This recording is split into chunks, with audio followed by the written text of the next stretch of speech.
Hello folks, welcome aboard the Prairie Lily.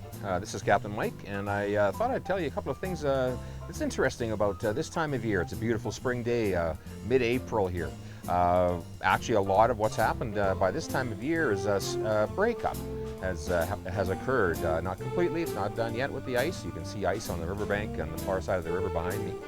But most of the time the riverbank is ice right across, and as it melts now in April, the ice breaks up into big chunks as it melts and comes downstream.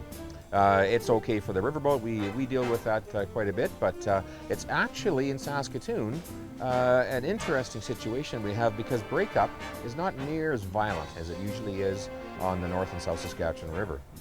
And the reason it's not quite as violent is because the Gardner Dam upstream regulates the water flow, so we never get a real rush.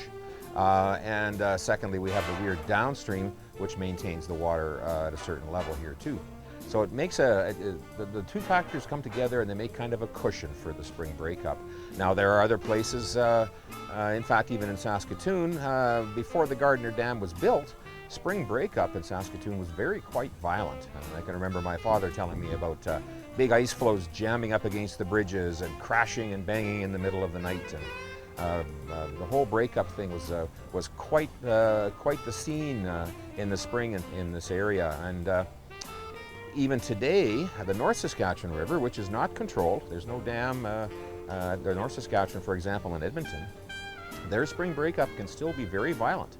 And all through the history of riverboating in this part of the world, the riverboats would run in the summertime for a short period after breakup, and then they would drag them up out of the bank to get them completely out of the river, because breakup in the spring would destroy them.